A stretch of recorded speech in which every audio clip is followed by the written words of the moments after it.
Mis hermanos, muy buenas noches. El Señor los bendiga, que nos bendiga a todos hoy con su palabra. Hoy terminamos la primera carta de Pablo a Timoteo.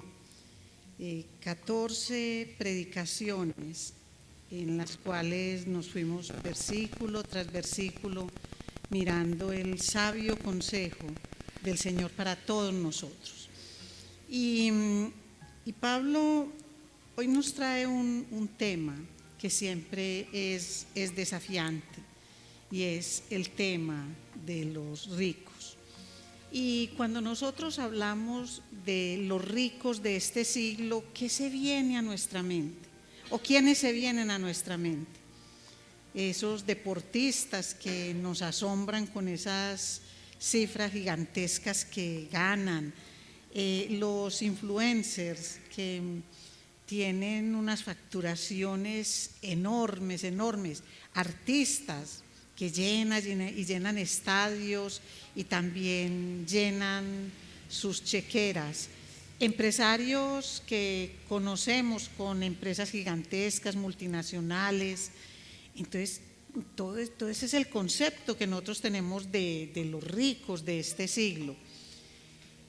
Cuando uno le pregunta a una persona, tú eres rica, lo más normal es que esa persona le diga a uno, no, yo no soy rica.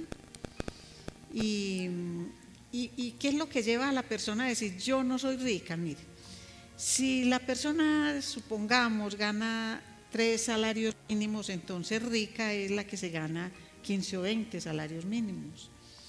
Si la persona tiene una casa, entonces para esa persona rico es el que tiene un edificio completo.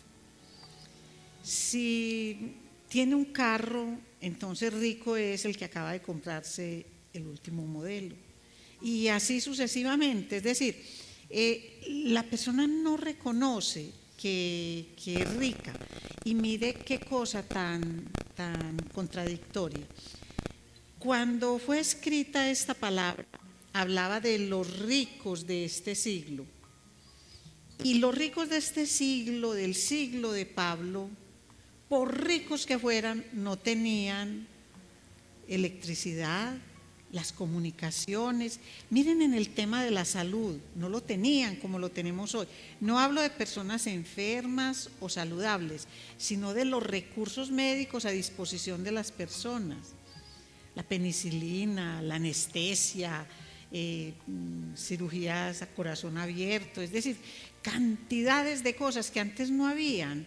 Mire, tener agua potable, solamente abrir el grifo y tener agua potable, poderla consumir. Cuando se hablaba en ese tiempo, toda la palabra nos muestra cómo tenían que hacer recorridos tan grandes con ánforas y cosas para traer agua. Entonces,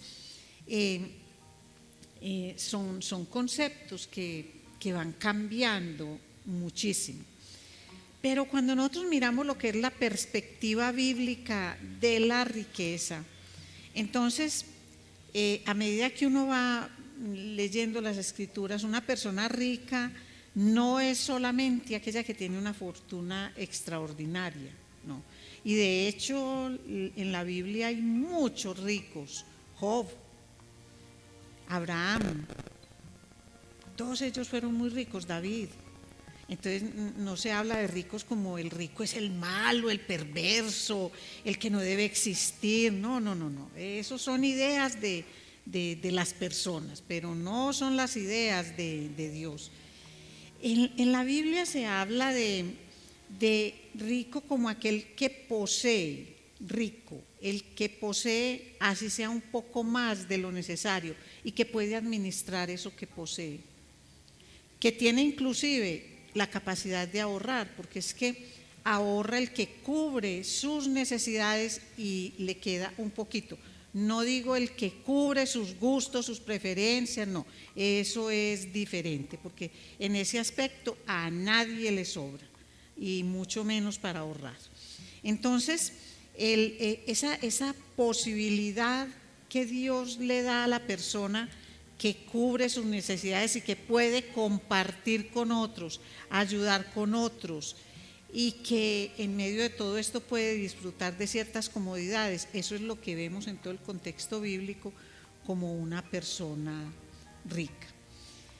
Cuando uno entiende ese concepto, que lo vamos a ampliar un poco más ahorita, puede comprender más Primera de Timoteo capítulo 6. Y vamos a leer inicialmente versículos 17 al 19, y dice así la palabra del Señor. A los ricos de este siglo manda que no sean altivos, ni pongan la esperanza en las riquezas, las cuales son inciertas, sino en el Dios vivo, que nos da todas las cosas en abundancia para que las disfrutemos. Que hagan bien, que sean ricos en buenas obras, dadivosos, generosos, atesorando para sí buen fundamento para lo porvenir, que echen mano de la vida eterna. Mi Señor, estamos agradecidos por tu palabra y dirección y por hablarnos, Señor, hoy a través de este pasaje. Señor, un pasaje en el cual no estás cuestionando la cantidad de dinero que algunas personas poseen, los bienes, las riquezas que poseen, Señor. Eso no es lo que cuestiona, sino que vas al interior de sus corazones. No es cuántas riquezas poseen, sino si esas riquezas los poseen a ellos. Ayúdanos, Señor, a comprender tu palabra, a ponerla por práctica. Te lo pedimos, Señor, en el nombre poderoso de Cristo Jesús. Amén. Leyendo esta porción de la palabra, entonces el título puesto para este mensaje es Cuando la riqueza sirve a Dios y no gobierna el corazón. Entonces vamos a irnos nuevamente versículo por versículo. Cuando la riqueza sirve a Dios y no gobierna el corazón, entonces el que posee esas riquezas reconoce quién se las dio. Versículo 17. A los ricos de este siglo manda que no sean altivos, ni pongan la esperanza en las riquezas, las cuales son inciertas, sino en el Dios vivo, que nos da todas las cosas en abundancia para que las disfrutemos. Tengamos en cuenta una cosa que es indispensable para la comprensión de este texto. Pablo le está escribiendo a un pastor de una iglesia en Éfeso y le escribe para que el pastor pueda servir y dirigir a las ovejas de esa congregación. Por lo tanto, manda a los ricos de este siglo. Le está hablando es a los congregados que son ricos. No le está hablando a los ricos inconversos, porque es que muchas veces queremos aplicar mandatos que son para la misma iglesia y se la queremos aplicar a otras personas. Mire, ¿y por qué eso? Por el contexto, por la manera pastoral en que se dirige a ellos, por la forma pastoral en que les habla, porque todo gira en torno a Dios y en torno a la generosidad. Y un inconverso, ¿qué le va a importar la palabra de Dios? No le importa. Entonces, primera cosa que debe quedarnos claro cuando dice, manda a los ricos de este siglo, a tus ovejas que son ricas, enséñales esto. Dirígelos de esta manera. Por eso les decía, es que no está condenando la plata, no está diciendo cuánto tienen, repartan todo y quédense con nada, no tengan nada, que eso es pecado, que eso es avaricia. No todo lo que se tiene es avaricia. Nosotros tenemos conceptos que son muy, muy equivocados. Mire, cuando habla a los ricos no lo hace para criticarlos, no pide que abandonen sus bienes, pero sí les enseña cómo vivir piadosamente teniendo las riquezas que tienen. Ese sí es el corazón de esta enseñanza. Cómo vive piadosamente un creyente que tiene un poquito más de lo necesario para vivir, que lo puede manejar, que lo puede administrar y que, entre otras cosas, lo puede usar para ayudar a otros y crecer el reino de los cielos. Mire, Pablo entonces comienza señalando dos peligros que acompañan frecuentemente la riqueza, la prosperidad, la abundancia que las personas tienen. Y esos dos peligros se llaman la altivez y la falsa seguridad.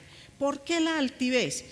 Porque es que cuando él dice que no sean altivos, porque es que uno de los peligros para el que tiene esa riqueza, esa abundancia, esa prosperidad, es que le puede inflar el corazón. Y puede creer que son más sabios, más capaces, más guapos, más inteligentes, como que tienen unas capacidades superiores al otro. Entonces se les puede inflar el corazón, se pueden volver altivos. Pero el otro peligro es la falsa seguridad, porque es que hay algo, una característica en las riquezas, y es que las riquezas producen una falsa ilusión de seguridad. Y la gente cuando tiene las riquezas como que descansa en las riquezas y tiene una tendencia muy grande a dejar a Dios de lado, a olvidarse de las cosas de Dios, a no depender de Dios porque es que ya tiene de dónde depender. Miren en Deuteronomio 8, voy a leerles dos versículos, el 17 y el 18 del capítulo 8. Le dice Moisés a este pueblo, cuando ya el pueblo iba a disfrutar de la tierra prometida, cuando le dice, mira, presta mucha atención, fíjate cómo te vas a comportar cuando empieces a tener casas y vacas y animales y mucha prosperidad. Entonces no digas en tu corazón, mi poder y la fuerza de mi mano me han traído esta riqueza, sino acuérdate de Jehová tu Dios, porque Él te da el poder para hacer las riquezas. Entonces, mire, ¿qué es lo que Moisés le estaba advirtiendo a este pueblo? Es que el gran peligro para Israel en ese momento no era la pobreza del desierto. Hay alguien en la puerta. No es la pobreza del desierto, era la prosperidad de Canaán. Ese era el verdadero peligro. Ese era el peligro que estaba mirando Moisés, porque él sabía en qué condiciones estaba el pueblo ahora, pero también sabía para dónde el pueblo iba. Y es que, ¿saben, mis amados? En la prosperidad hay muchos peligros, y el mayor de los peligros es esa ilusión de una falsa seguridad que se encuentra en las posesiones que tiene la persona. Entonces la persona como que se va quedando como quieta, como con un sentido de autosuficiencia, de yo soy capaz, yo soy más capaz que aquel, que el otro, yo lo hice. Entonces viene como esos pensamientos de por lo que estudié, porque soy muy inteligente, y se le quita la gloria a Dios. Entonces Israel en ese momento, cuando Moisés les decía esto, Israel tenía un peligro muy grande de olvidar a Dios cuando se enfrentara a lo que era la prosperidad de Canaán. Y ¿saben algo? Es lo mismo que nos pasa hoy. Eso no es diferente. A nosotros hoy nos pasa eso. Cuando llega la prosperidad, cuando llega la abundancia, cuando ya se empiezan a cubrir los gastos, entonces ya no hay tiempo para Dios, ya no lo tengo. Pero ¿saben por qué? Porque en el fondo, así yo no lo diga de esa manera, con mis actitudes estoy diciendo, ¿sabes qué, Señor? Pues muchas gracias, pero ya no te necesito, yo ya tengo aquello que me permite suplir las cosas. Y hay algo cierto, muy cierto, como toda la palabra de Dios es cierta, y que se aplica no solamente para el tiempo de Pablo, sino para el nuestro. Miren, las riquezas son inciertas, como Pablo dice, vuelan, los mercados cambian, los gobiernos cambian, y países que hoy eran prósperos, mañana con un cambio de gobierno pasan a ser completamente pobres. a través de impuestos y a través de muchas figuras, entre comillas, legales. Entonces, hay economías que colapsan, y cuando la economía colapsa, tú puedes tener las acciones más rentables, pero esas acciones desaparecen. Las empresas fracasan por multitud de circunstancias. Si lo que tienes es una super salud, vea, toda salud colapsa. Toda salud colapsa. Más temprano, más tarde, pero colapsa. Que esa también es una gran riqueza, un gran tesoro que muchos deseamos. En términos generales, las circunstancias cambian. Y lo que hoy ofrece esa seguridad, mañana puede no estar, mañana desaparece. Por eso es que él dice que a los creyentes que no depositen su confianza en esa bonanza que tienen, en esos excedentes que tienen, en esa riqueza que tienen, sino que tengan su confianza en el Señor. Y es que la riqueza, cuando se le atribuye a Dios, cuando yo digo es por Dios, es porque Él me la dio, como dice en Deuteronomio, porque es que Él me da las fuerzas, las capacidades, los dones, los talentos, las oportunidades, porque eso hace parte de su providencia, del cuidado que Él tiene para cada uno de nosotros. Cuando nosotros lo reconocemos, pero no es de aquí para afuera, sino de verdad en nuestro corazón, porque de todo lo que estamos hablando es de actitudes del corazón. Entonces, cuando yo de corazón reconozco que todo lo que tengo proviene de Dios, en mí se despierta la gratitud. Y la gratitud es la que me permite, aún en medio de la abundancia, estar pegadita de Dios. Eso es lo que Él dice. Y dice que Él nos da las cosas en abundancia para que las disfrutemos. Y si de abundancia vamos a hablar, entonces pensemos en los sabores. Porque es que a veces cuando hablamos de riqueza, no hablamos sino de cuánto hay, de cuánta plata hay en una cuenta o en algo. Piensen en los olores de las plantas, de los paisajes. ¿Cuántos paisajes y la variedad que existen?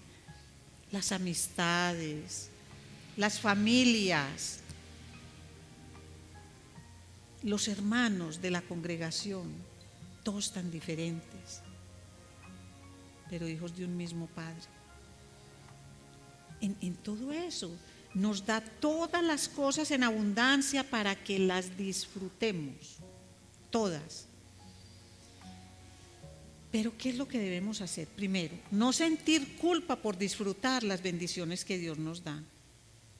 Para eso que muchas veces cuando somos creyentes ocultamos un paseo, una compra, andamos como disculpándonos con el que no ha podido tener el paseo o hacer la compra. No es de esa forma. Ya vamos a ver que el Señor pide no que guardemos eso para nosotros, sino que compartamos con otros, no hasta quedarnos en la miseria, pero sí para combatir la miseria de otros. Pero miren, es que nosotros aprendamos a disfrutar con gratitud, con gozo, porque reconocemos que esas cosas Él nos las da para que nosotros las disfrutemos. Pero si bien disfrutamos de los regalos, de las bendiciones que Él nos da, no nos enamoremos de esas bendiciones o de esos regalos que Él nos da, porque eso es la idolatría. Cuando yo me enamoro de esas bendiciones de Dios, hablando en términos materiales, eso lo puedo convertir en un ídolo. Un hijo, yo lo convierto en un ídolo. Un nieto, un trabajo, una amistad, algo que Dios me da y que debo mirarlo con ese sentido de gratitud. Y si yo amo lo que Él me da más que al dador, entonces estoy en idolatría. Muy bien. ¿Qué debemos hacer nosotros? Diariamente reconocer lo que tenemos.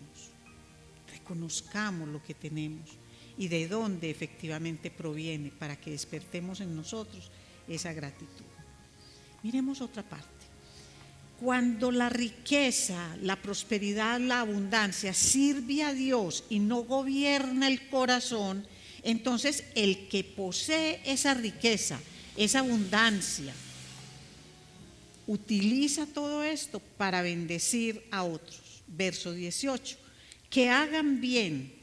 Mire que sigue hablando de lo mismo. A los ricos de este siglo manda, primero que no sean altivos y ahora que hagan bien, que sean ricos en buenas obras, dadivosos, generosos. Entonces, miren cómo pasa Pablo de la actitud interior al uso práctico de los recursos. ¿Cómo se comporta mi corazón frente a los recursos? Y ahora, ¿cómo uso yo de manera práctica esos recursos que el Señor me da? Y es que las riquezas, la prosperidad que Dios nos da no es simplemente para acumularla, son dadas para hacer el bien a mi familia, a los de la fe, a mí mismo y a otras personas que están en necesidad. Entonces, ¿cómo no hablar aquí de la parábola del rico insensato en el Evangelio de Lucas capítulo 12? Les voy a leer solamente unos versículos. También le refirió una parábola diciendo: la heredad de un hombre rico había producido mucho. Y él pensaba dentro de sí diciendo: ¿qué haré? Porque no tengo dónde guardar mis frutos. ¿Qué haré? ¿Qué haré con tanta cosecha que tengo? Y dijo: esto haré: derribaré mis graneros y los edificaré mayores, y allí guardaré todos mis frutos y mis bienes. Y diré a mi alma: alma, muchos bienes tienes guardados para muchos años, repósate, come, bebe, regocíjate. Pero Dios le dijo: necio, esta noche vienen a pedirte tu alma, y lo que has provisto, ¿de quién será? Así es el que hace para sí tesoro y no es rico para con Dios. Entonces miren esto, una cosecha extraordinaria, pero ¿saben algo? El problema no es la abundancia. Es que muchas veces leemos los textos y le sacamos enseñanzas que no son. Aquí no está diciendo: pero es que ¿por qué tuvo tanta cosecha? El problema es que tuvo mucha cosecha. No, ¿saben cuál era el problema? El problema no fue la abundancia, el problema fue su egoísmo. Es que él no pensó sino en él, solamente en él. Miren, y ustedes ahí en sus Biblias miren, por eso hay que leer despaciecito. Miren los posesivos que hay. ¿Qué haré? Porque no tengo donde guardar mis frutos. Y dijo: esto haré: derribaré mis graneros y los edificaré mayores, y allí guardaré todos mis frutos y mis bienes. Y diré a mi alma: alma, goza, disfruta todo lo que tienes. No te va a alcanzar la vida para tanto dinero que tienes, pero no porque pensara que la vida iba a ser corta, sino que era tanto lo que tenía y que iba a tener una vida tan larga que se estaba augurando esa seguridad y esa bonanza para toda la vida. ¿Pensó en alguien aparte de él? No. Mi familia, mis cosas, mis hijos, mi yo. Entonces el problema no es la abundancia. Vuelve a lo mismo, vuelve la misma enseñanza de Pablo. El problema no es cuán rico es el rico, sino cuánto de esa riqueza ocupa el corazón de la persona y de qué manera esa riqueza sirve para bendecir a otros. Es decir, toda la vida de este rico insensato giraba alrededor de sí mismo y no construyó graneros más grandes porque tuviera necesidades más grandes, no, es porque quería guardar más. Eso es lo que hay en el fondo. Y Pablo tiene un modelo completamente contrario, Dios a través de Pablo. Es decir, el creyente rico, ¿qué es lo que debe hacer? Hacer el bien, ser rico en buenas obras, dadivoso, generoso, dispuesto a compartir. Y es que vea, el mundo mide la riqueza por la forma en que la persona la acumula, la guarda. En cambio, Dios mide la riqueza en la medida en que la riqueza sirve para bienestar de otros, incluyendo la edificación del reino de los cielos. Entonces mire qué parámetros tan diferentes de medición, muy distintos. Porque es que la riqueza que sirve a Dios es la que abre las manos para dar. En cambio, la riqueza que gobierna al corazón, lo que hace es cerrar las manos para acumular. Yo tengo que guardar, acumular, proteger, va y se me acaba, mañana de pronto no tengo trabajo, yo cómo voy a hacer, lo mío, bueno, todas las cosas. Entonces, es una diferencia muy grande entre las manos abiertas para servir y dar y las manos cerradas para guardar. Piensen siempre en el rico insensato como era que hacía.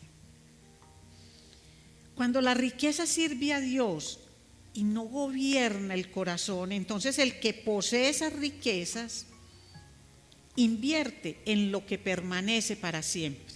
Versículo 19.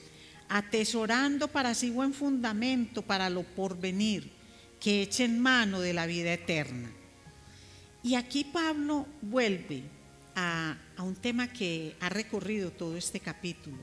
¿Recuerdan cuando en el versículo 10 nos enseñaba que raíz de todos los males es el amor al dinero? Miren, no es la cantidad de dinero, el amor al dinero. Inclusive en ese versículo 10 aplica para pobres y para ricos. Hay mucha gente muy pobre que haría lo que fuera por obtener dinero, pero también hay mucho rico que haría lo que fuera por obtener dinero. Así, porque nunca se sacian, nunca.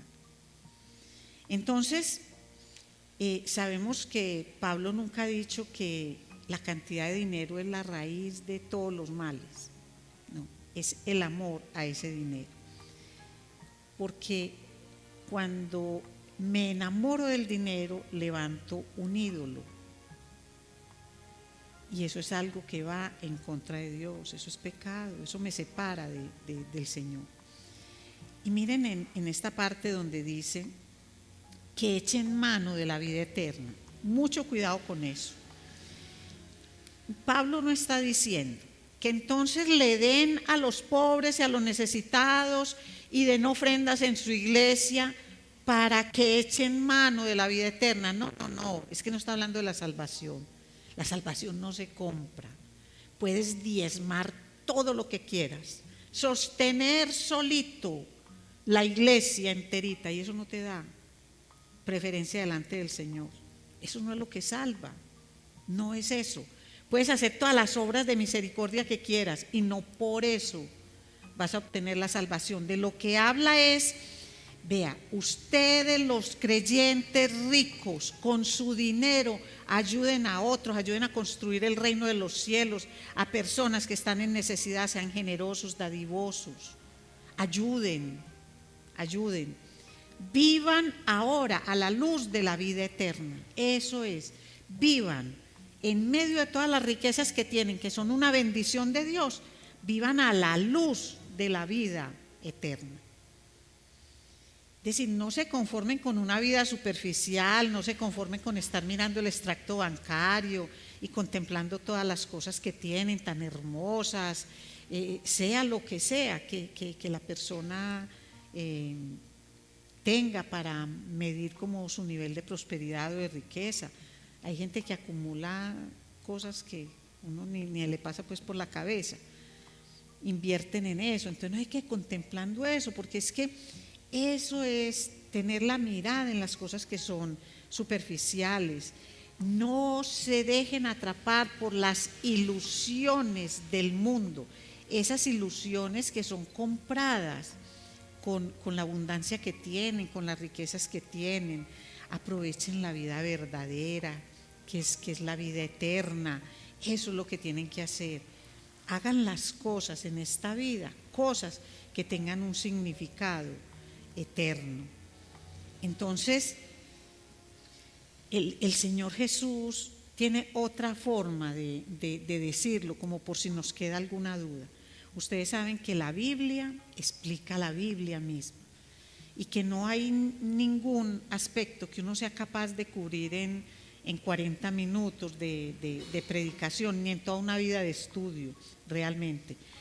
Jesús en Mateo 6:21 dijo: donde esté vuestro tesoro, allí estará también vuestro corazón.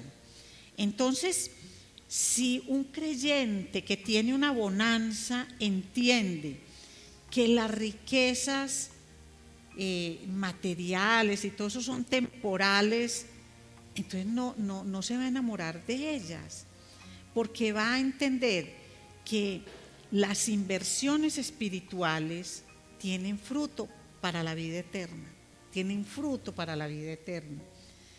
¿Y cuáles son esas inversiones espirituales? Mire, cuando de manera genuina, cada acto de generosidad que se tiene, cada ofrenda dada con amor a quien lo necesita. Recuerden cuando Pablo enseñó acerca de cómo tratar a las viudas, que es simplemente un segmento de la población muy vulnerable, pero también decía: mucho cuidado, no se dejen manipular, no se dejen manipular.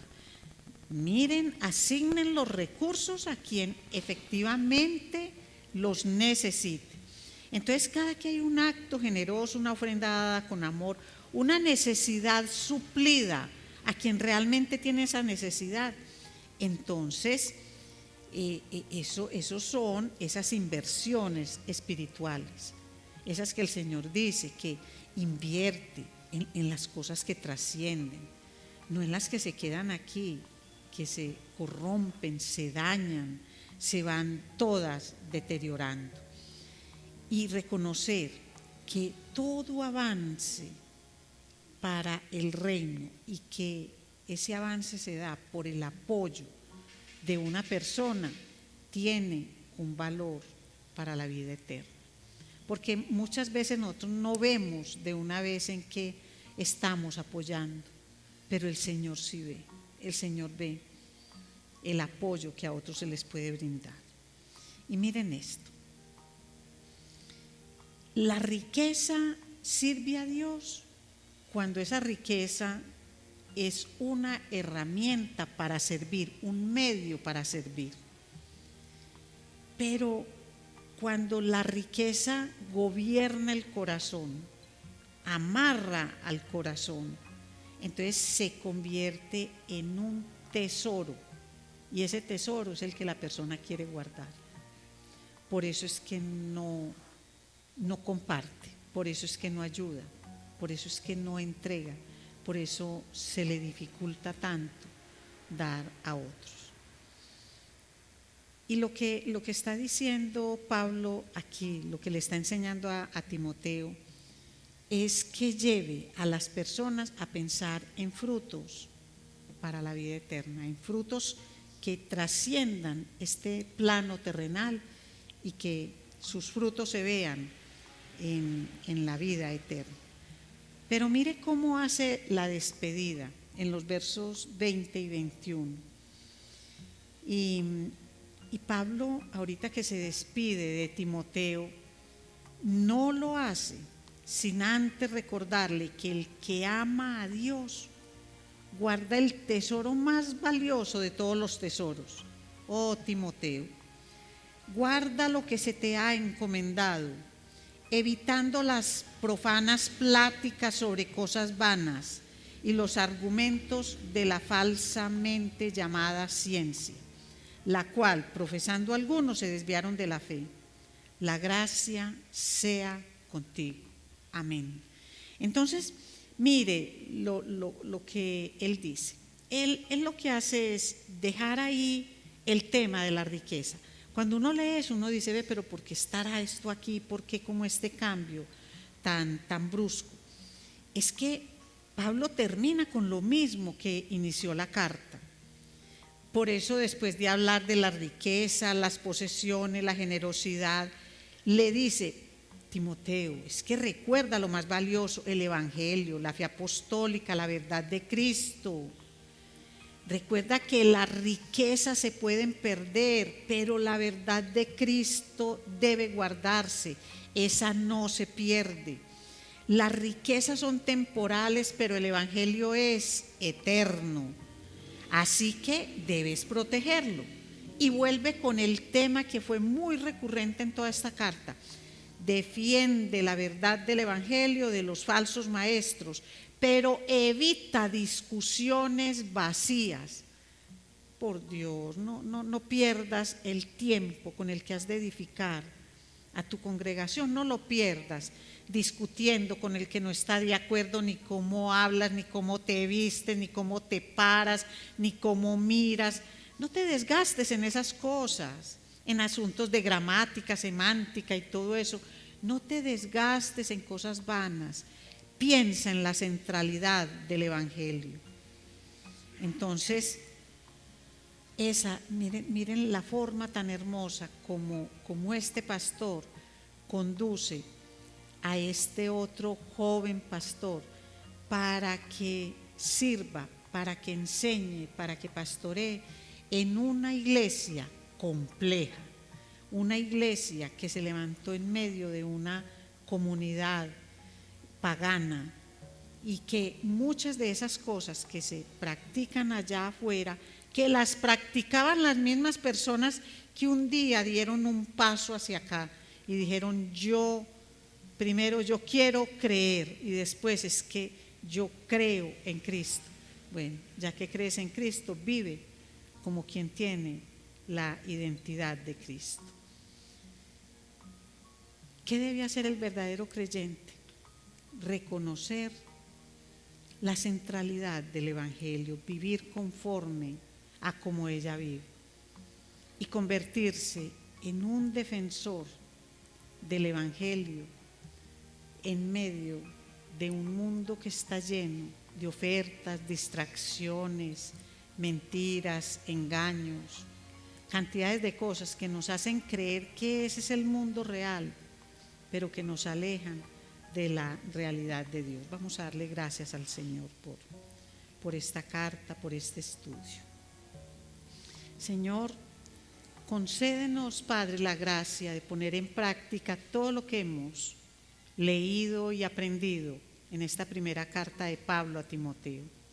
Señor, que no se quede en 14 sermones más, sino que algo, Señor, algo de tu verdad haya cambiado un poco o mucho, Señor, las ideas, los pensamientos que teníamos, Señor. Ayúdanos a vivir en medio de un mundo caído. Ayúdanos a entender quién es Cristo y la función de su palabra. Que necesitamos pastores que amen al Señor por encima de las riquezas de este mundo, que lo conozcan, que lo enseñen y que den ejemplo en sus propias vidas de lo que significa el Evangelio de Jesús. Padre, gracias por todas las enseñanzas que recorrimos en esta carta. Permite que se conserven muchas en nuestra memoria y bendice, Señor, a aquellos que han tomado nota y que un día pueden repasar, que un día pueden volver a recrear todas estas enseñanzas y ponerlas en práctica. Gracias infinitas te damos, mi Señor, en el nombre poderoso de Cristo Jesús. Amén.